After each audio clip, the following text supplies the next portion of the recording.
മലയുടെ ബലിപീഠത്തിൽ തിരികൾ കൊളുത്തുന്നു. വാനവർ ചുറ്റിലും ആദരപൂർവം കൈകൾ കൂപ്പുന്നു. പരൂശിയ ആഗമന ധ്യാന ചിന്തകളിലേക്ക് എല്ലാ സ്നേഹിതർക്കും സ്വാഗതം. ഞാൻ ആലപിച്ച ഈരടികൾ കഴിഞ്ഞ ദിവസം ഒരു ബലിക്ക് പ്രവേശന ഗാനമായി ആലപിച്ചതാണ്. ആ ബലി സുവിശേഷ വായന കഴിഞ്ഞ് വചനധ്യാനത്തിലേക്ക് കടക്കുമ്പോൾ ഞാൻ അന്ന് പങ്കെടുത്ത എല്ലാവരോടുമായി ചോദിച്ചു, നമ്മുടെ കത്തോലിക്ക സഭയിൽ അനുദിനം എത്ര ദിവ്യബലികൾ അർപ്പിക്കപ്പെടുന്നുണ്ട് എന്ന്. മൗനത്തിന് ശേഷം, നീണ്ട മൗനത്തിന് ശേഷം പല കണക്കുകൾ പറഞ്ഞു. ചിലർ 5 ലക്ഷമെന്നും 10 ലക്ഷമെന്നും അങ്ങനെ നീണ്ട കണക്കുകൾ. അങ്ങനെ ഈ ഉത്തരങ്ങൾ ശ്രമിച്ച ശേഷം ഞാൻ അവരോട് ചോദിച്ചു, നിങ്ങൾ പാടിയ പ്രവേശന ഗാനം ഏതാണ്? അവരെല്ലാവരും പറഞ്ഞു, കാൽവരി മലയുടെ ബലിപീഠത്തിൽ തിരികൾ കൊളുത്തുന്നു. ഞാൻ ചോദ്യം തുടർന്നു, നിങ്ങൾ അങ്ങനെ പാടി, പക്ഷെ തിരികൾ കൊളുത്തിയത് എവിടെയാ?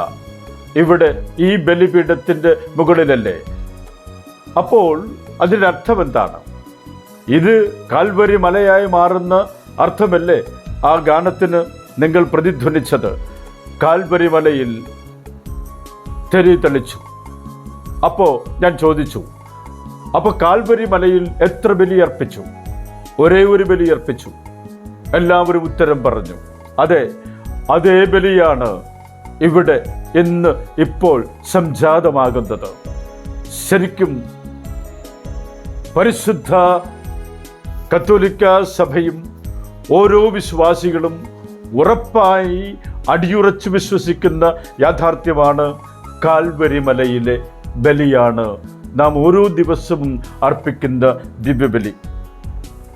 സമാന്തര സുവിശേഷങ്ങളെന്ന് മാത്രമല്ല, യോഹന്നാന്റെ സുവിശേഷത്തിലും യേശുവിൻ്റെ കുരിശിലെ ബലിയെക്കുറിച്ച് പരാമർശിക്കുന്നുണ്ട്.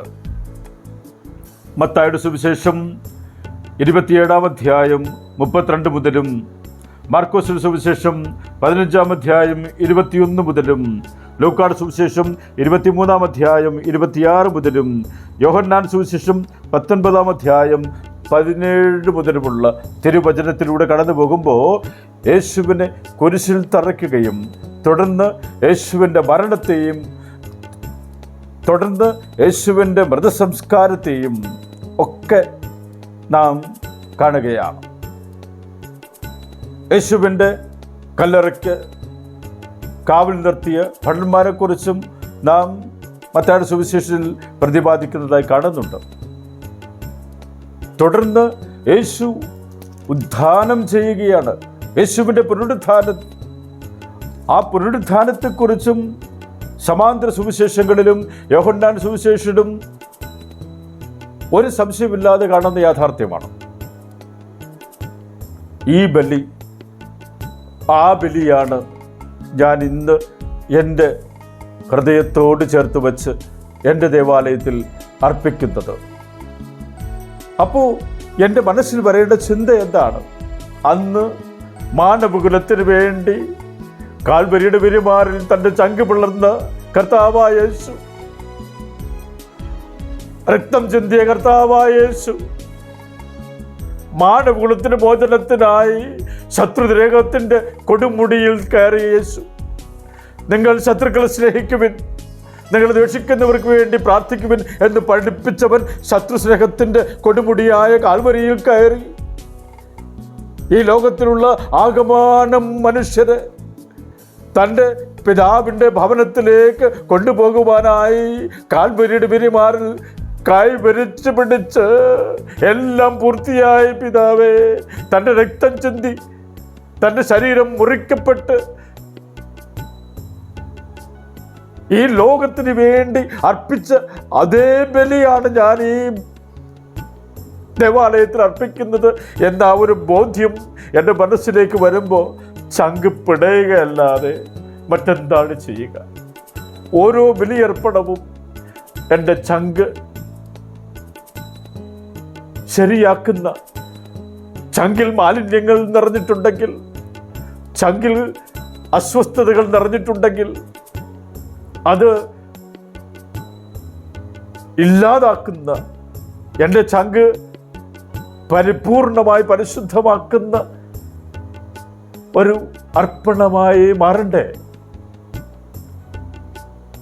അതുകൊണ്ടാണല്ലോ നാം ദിവ്യബലി അർപ്പിക്കുമ്പോൾ ഈ ബലി അർപ്പിക്കാൻ നാം യോഗ്യരായി തീരേണ്ടതിന് നമ്മുടെ പാപങ്ങൾ ഓർത്ത്, ചെയ്യാൻ മറന്നുപോയ നന്മകളെക്കുറിച്ച് ഓർത്ത് മനസ്തപിച്ച് നമുക്ക് ദൈവത്തോടും സഹോദരങ്ങളോടും മാപ്പ് ചോദിക്കാമെന്ന് പറഞ്ഞുകൊണ്ട് ബലിയർപ്പണം തുടങ്ങുന്നത് തന്നെ. കാൽവരിയിലെ ബലിയർപ്പിക്കുവാൻ യോഗ്യരായിട്ടുള്ളവർ വിശുദ്ധന്മാർ മാത്രം. അങ്ങനെ വിശുദ്ധിയാണ് എൻ്റെ ഹൃദയ പരിവർത്തനത്തിലൂടെ എനിക്ക് അനിവാര്യമായി മാറേണ്ടത്. ഈ ബലിയർപ്പണം എൻ്റെ വിശുദ്ധീകരണത്തിനായി അവിടെ നാഗതനാകുമ്പോൾ അവിടുത്തെ സ്വീകരിക്കുവാൻ എൻ്റെ ഹൃദയവും മനസ്സും ആത്മാവും സജ്ജീകരിക്കുന്നതിനായി അവിടുന്ന് തന്നിരിക്കുന്ന അമൂല്യമായ നിമിഷം. ആകയാൽ ഈ ബലി, കാൽവരിയിലെ ബലി എന്ന് എൻ്റെ ഹൃദയവും മനസ്സും ആത്മാവുമായി ഞാൻ അർപ്പിക്കുന്നവരായി മാറണം. ആമേൻ.